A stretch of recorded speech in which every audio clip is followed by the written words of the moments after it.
How's it going, everyone? Welcome back to Real Night. Today we are diving into Season 2, or Book 2, of Avatar: The Last Airbender. If you want to know my thoughts going into this, feel free to check out the R&R. Otherwise, let's roll it. Water. Earth. Fire. Air.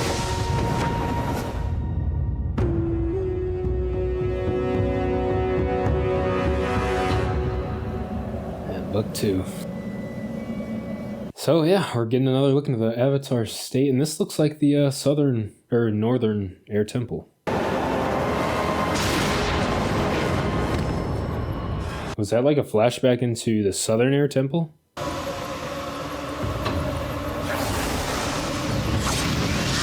And you know, that was the...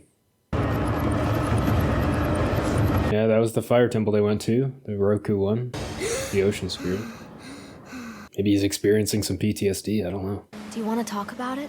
I was in the Avatar state, but I was outside my body watching myself. It was scary. I was scary. Yeah, that's a telltale sign of, PTSD. These scrolls will help you master waterbending. But remember, they're no substitute for a real master, Sokka. Looks like Paku's kind of chilled out a little bit. Fly straight to the Earth Kingdom base to the east of here. General Fong will provide you with an escort to Omashu. There you'll be safe to begin your earthbending training. Okay, straight back to Omashu, like I was predicting. Say hi to Gran for me! Yeah, poor Sokka, always getting the short end of the stick. It's the anniversary, isn't it? Of his banishment. I was banished. I lost it all. I want it back. I want my father not to think I'm worthless. Very beautiful scenery. The cherry blossoms. That came out wrong, didn't it? It's another interesting ship of the Fire Nation, like a barge. Is this the Fire Lord? Oh, his sister. You may have mixed feelings about attacking members of the royal family, but I assure you, if you hesitate, I will not hesitate to bring you down. What's her name, like a Azura or something? Tides will not allow us to bring the ship into port before nightfall. Do the tides command this ship? No, Princess. And if I were to have you thrown overboard, would the tides think twice about smashing? I understand her personality now. Maybe you should worry less about the tides, who've already made up their mind about killing you, and worry more about me. I am General Fong, Appa, Momo, brave Sokka, the mighty Katara. Mighty Katara? I like that. Yeah, they made some history up there at the Northern Water Tribe. We were all amazed at the stories of how you single-handedly wiped out an entire Fire Navy fleet at the North Pole. I can't imagine what it feels like to wield such devastating power. You're ready to face the Fire Lord now. Huh?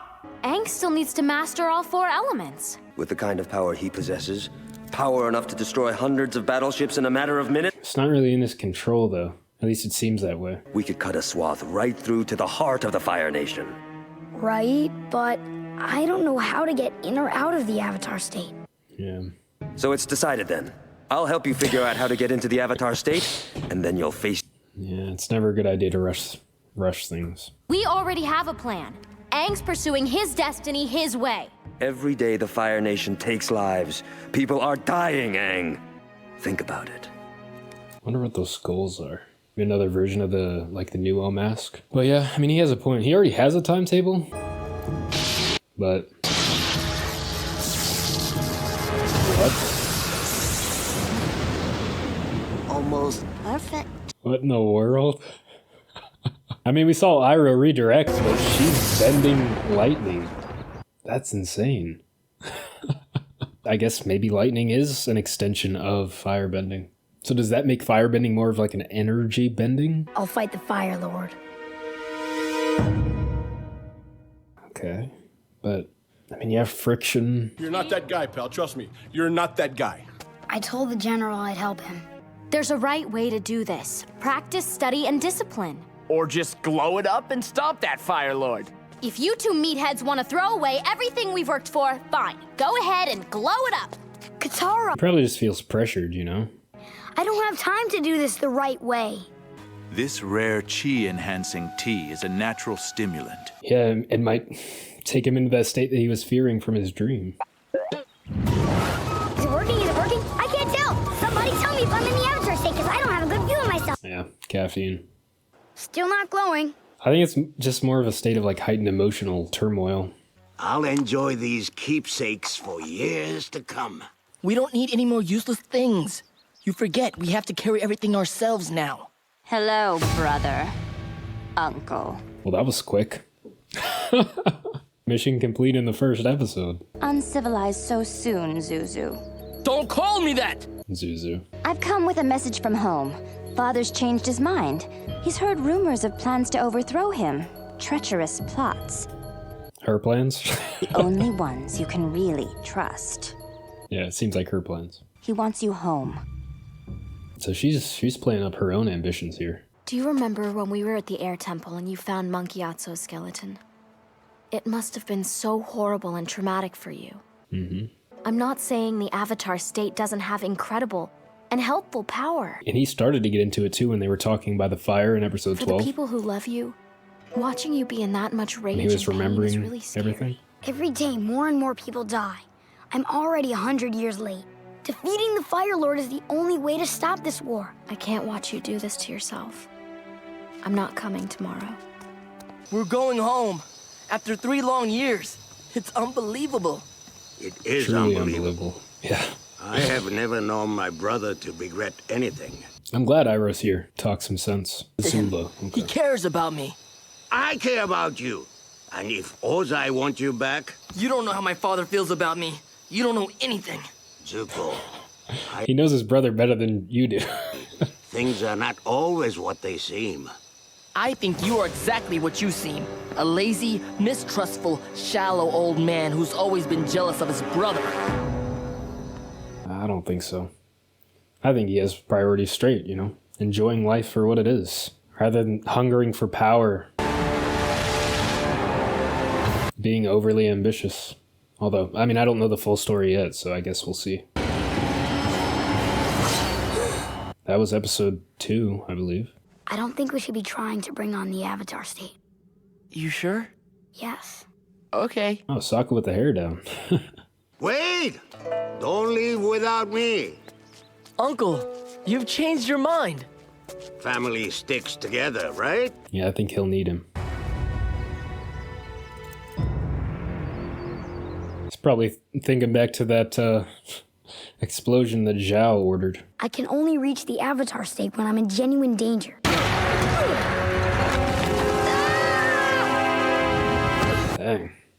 Attack the Avatar! I mean, props to them, I guess, because they know like how powerful he is to be attacking him like that. I believe we are about to get results.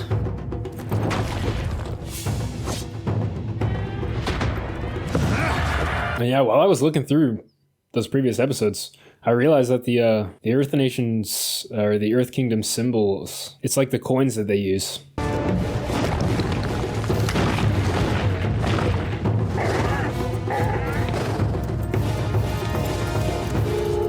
Dang, those things can jump high. Are we ready to depart, Your Highness? Set our course for home, Captain. I feel like she's just playing games here. I think she's that kind of sadistic, you know? You heard the princess! Raise the anchors! We're taking the prisoners home! Yeah, you're dead, buddy. No more contemplation needed. You lied to me! Like I've never done that before. What's going on? The general's gone crazy. He's trying to force Aang into the Avatar state. Good bird. Water whip. Maybe you can avoid me, but she can't. Bro.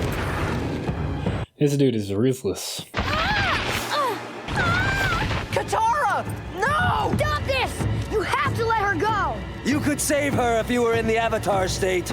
I'm trying! I'm trying! Aang! I'm sinking! Jeez, man.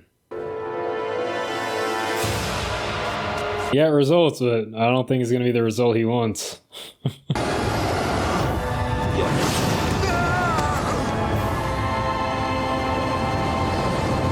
It looks like the first time we're gonna see him bend some earth here. Let's go!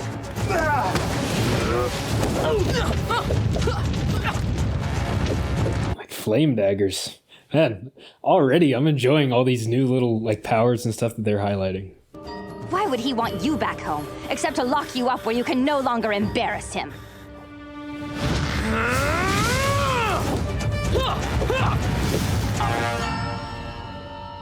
Yeah, this doesn't seem to be very difficult for her.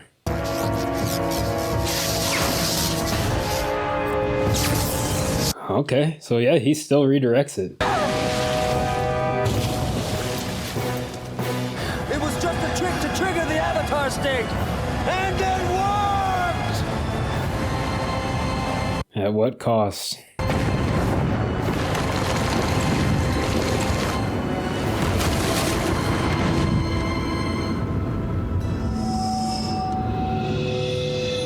Oh no, kind of like his dream. He's outside of himself now, it seems. The Avatar state is a defense mechanism designed to empower you with the skills and knowledge of all the past avatars. Okay. The glow. Hey, Kiyoshi.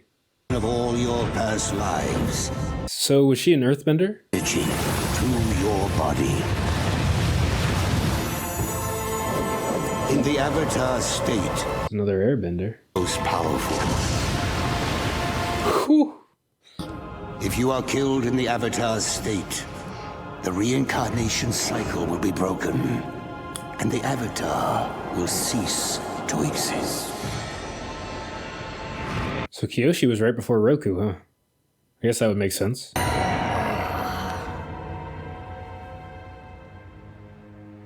Wow. I mean, hey, they brought it on themselves. They knew what kind of destructive force he could... Do you still want an escort to Omashu? I think we're all set. Wow.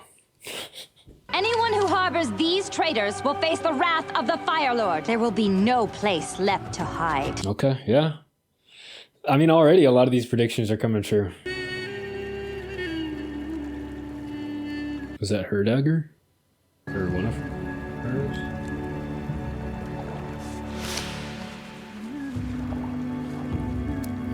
I wonder what the meaning of that is.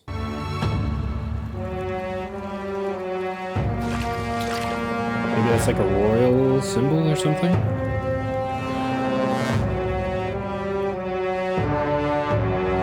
I think it's a great way to start us off here, giving us quite a few flashbacks from the previous book, but also sort of mixing new elements in and tying those new elements together with old elements. I think a prime example of that would probably be the lightning, which we saw Iroh bend in, I believe, episode 12 of book 1. Well, he didn't really bend it, he kind of redirected it, but we saw him redirect it again in this episode, but we saw that Azula, I believe her name is, can actually bend it, which is crazy. We haven't seen Iroh bend a lightning yet. I don't know if that's ability that he actually has. And I think things like that in this show really highlight how interconnected things are, and it kind of grounds it a bit as to why the Avatar might be able to master all these elements, just because even benders of specific elements can sort of vary their bending to hone their skills to bend sort of other elements within that sphere. We also got some important information dropped in this episode about the Avatar state.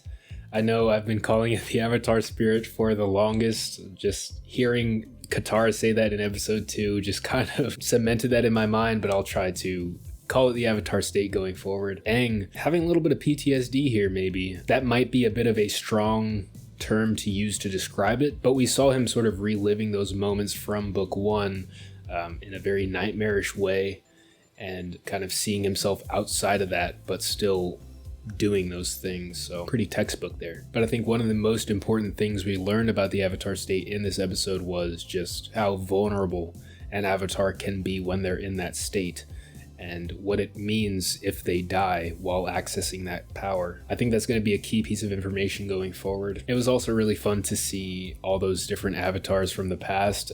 Kiyoshi, I think, is the only one that I have a name for right now.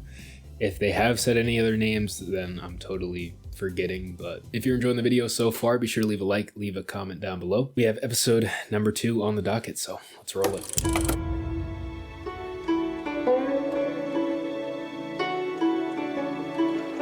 Cave of Two Lovers. You guys are gonna be done soon, right? We've got a lot of ground to cover if we want to make it to Omashu today. What, like you're ready to go right now? Sokka just taking the hair down a lot. He's chilling a lot in this In the season, I octopus guess. form. Right. Let me see your stance. Octopus form. Oh, they're digging into some of those scrolls, I guess, Paku gave them. Move them closer together, you protect your center. You got it? Oh, yeah. Thanks.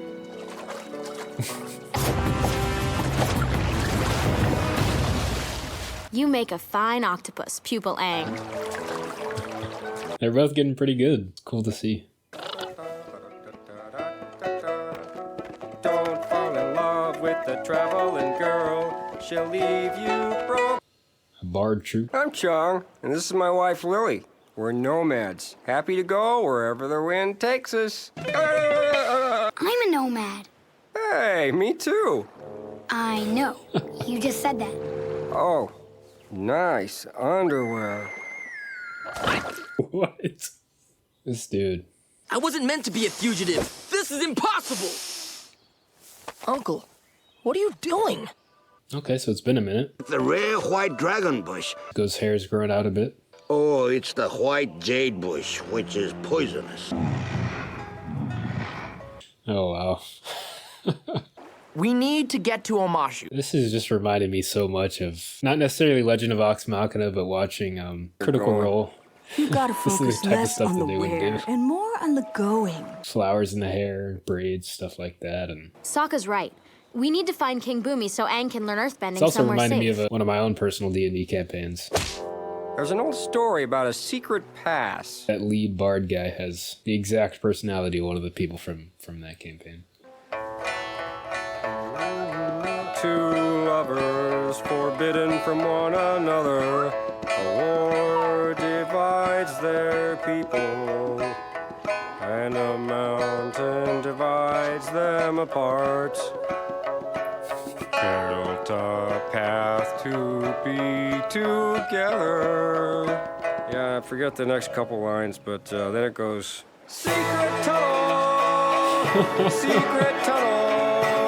Yep. Through the mountain, secret tunnel. Oh, I didn't know it was from this. See, that was another little piece that Critical Role there was always some sort of reference to it. Zuko, remember that plant I thought might be tea? It wasn't. Oh my gosh. I will stop breathing. But look what I found! These are pakui berries, known to cure the poison of the white jade plant. Wow, lucky. Or macaole berries that cause blindness. Oh my gosh. We need to get help. The lovers didn't want anyone to find out about their love, so they built a whole labyrinth. All you need to do is trust in love. Hey, we're here! I don't know, it doesn't look like a secret tunnel to me. Hey, I just remembered the rest of that song. And die. Campfire. It's Fire Nation. They're tracking us. So all you need is to trust in love to get through these caves? That is correct. Aw. We can make it. It's too dangerous. Haven't you heard the song? The mountain will take care of the rest. I need to know more about that song. We know better than to touch the white jade, much less make it into tea and drink it. Oh, man. So where are you traveling from?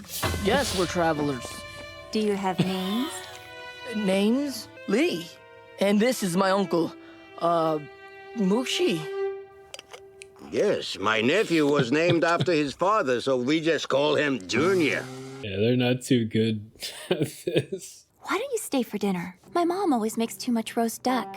Where do you live exactly? Episode 1 callback. You will teach me the advanced set. But first, I must finish my roast duck. When I was a little girl, the Fire Nation raided our farming village. All the men were taken away. That was the last time I saw my father. Seems to be a I theme. haven't seen my father in Same thing happened in the imprisoned episode. It's a wolf bat! Wolf bat. Man, that's a deadly combination. Don't wolves usually travel in packs, though?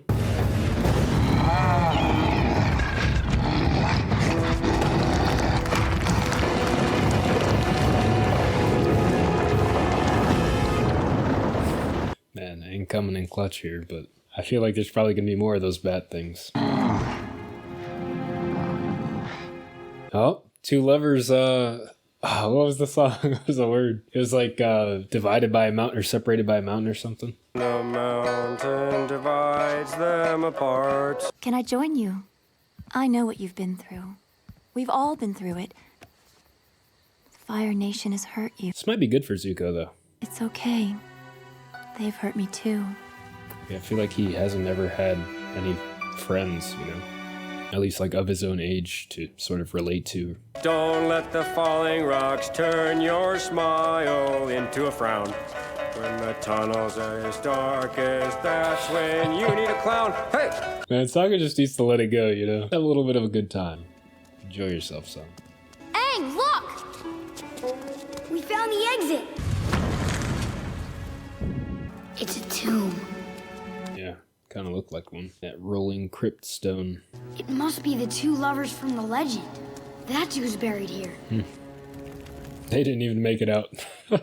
Maybe they wanted to be buried here. They met on top of the mountain that divided their two villages. The villages were enemies, so they could not be together. But their love was strong, and they found a way. The two lovers learned earthbending from the badger moles. They became the first earthbenders.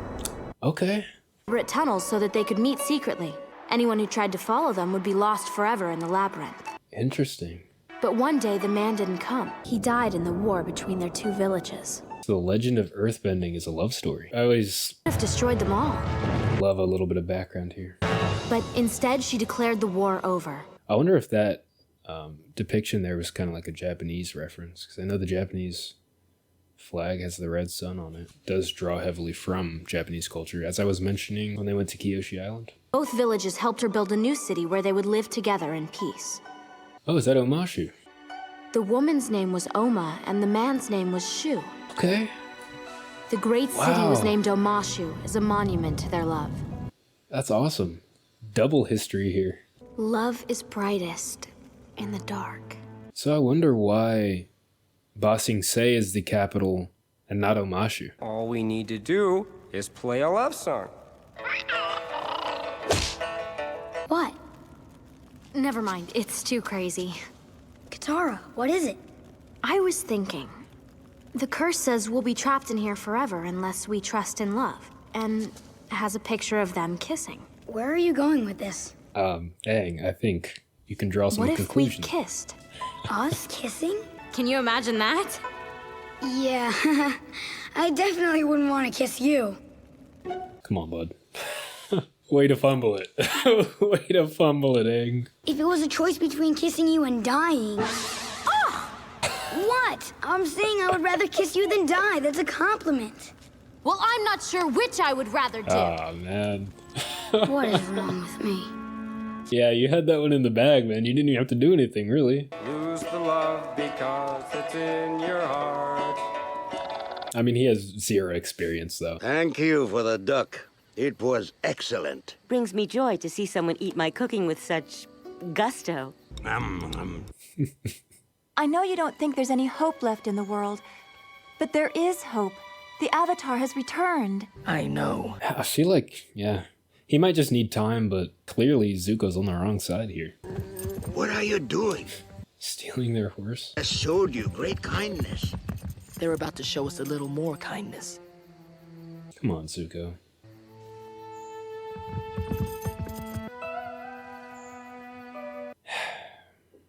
It's messed up. We're gonna run out of light any second now, aren't we? What can we do?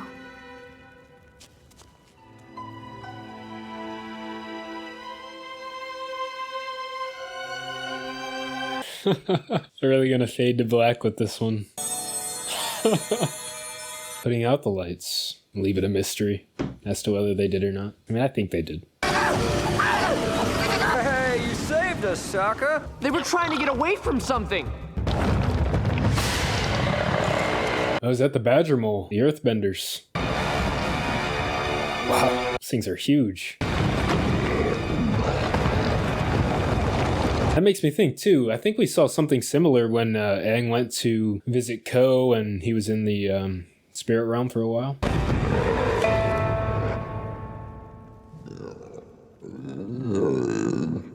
Maybe Maybe they were right about the love song. Those things are music lovers. The big bad Badgermoles who earthbend the tunnels, hate the wolf bats, but love. They must only light up in the dark. That's how the two lovers found each other. They just put out their lights and followed the crystals. Oh, okay. So, let's go. Hey, they made it. Yeah. I know Appa's happy. what about Sokka?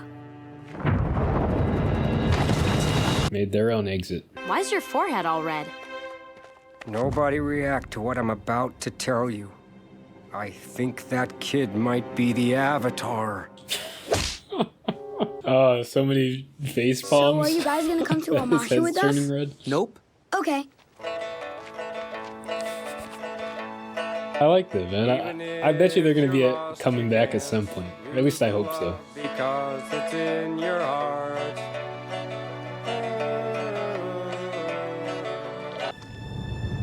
Oh no.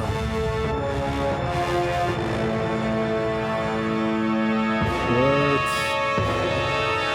How? They had defense on lock. How did this happen? Does that mean Boomy's like a prisoner or something? Man. So I was, kind of right with the prediction, but not necessarily about being right. I like that episode, and it provided me with context that kind of helps me understand other media sources, particularly Critical Role and Legend of Vox Machina. We kind of delved into seeing that Aang and Katara are still kind of feeling things out. Aang fumbled pretty horribly here, but I don't think she's gonna hold it against him, and I think that they kissed there. But Omashu, though, that would definitely explain why the Fire Nation was so prevalent on the other side of those mountains. We were able to fly there the first time we went there without any trouble from the Fire Nation. I think that having the Fire Nation there and blocking them from flying in was kind of like a foreshadowing for what was actually going on at Omashu. And history drop, the history of Omashu and the first Earthbenders, which I have been looking forward to seeing the first of each of the elements benders since last season. And it's interesting that it was like a love story type of deal, and it was true. So I think the only original benders that we haven't seen yet, as far as the actual nature goes, is the dragons. I mean, we've seen Roku's dragon, but we haven't seen one in reality. I don't know if they still exist anymore in the world here, but I'm sure we'll find out going forward sometime. And if they don't, let me know in the comments. Continuing the thread of bending origins real quick, I finally put 2 and 2 together in regards to firebenders learning from dragons, seeing as dragons usually are depicted breathing fire, and firebending, as it has been stated on multiple occasions, comes from breath control. It seems pretty obvious now, but I don't know why it took me so long. These 2 episodes were great. The first one nailed the narrative aspect as far as the internal and external conflict that Aang is going through, as he's understandably still holding on to the guilt of disappearing when he was needed the most, and now having to deal with the consequences of that, as well as the mental and physical stressors of his task. They also did a wonderful job introducing Azula. I was able to sort of get who she is, what her character's about, just from a single interaction. But I'm also looking forward to, diving deeper into the character and seeing any nuance that they might introduce later on. The Cave of Two Lovers was more of a standalone episode. We got some lore drops, some good jokes, and a lot of great music. I really love the way that the information was presented to us, and while it was a love story, it was a tragic one. And I kept neglecting to really mention that. It's definitely very much like a Romeo and a Juliet type of story, except it was, external sources that caused the death. I think an important lesson that can be drawn from that is that even from destruction and loss, a greater good can be established simply based on the decisions that we make and the attitudes that we hold towards those situations. And that is very much highlighted by the choice that Oma made, not to, slaughter the 2 peoples, but instead to build something new together with them, leading to what we now know as Omashu. All in all, a great start to the season, and I'm looking forward to watching more, as, in my opinion, this season is already way better than season 1. Hope you all enjoyed. If you did, be sure to leave a like, leave a comment down below. Also, make sure you hit that subscribe button and the notification bell just so you never miss a video, and I will see you all on the next one.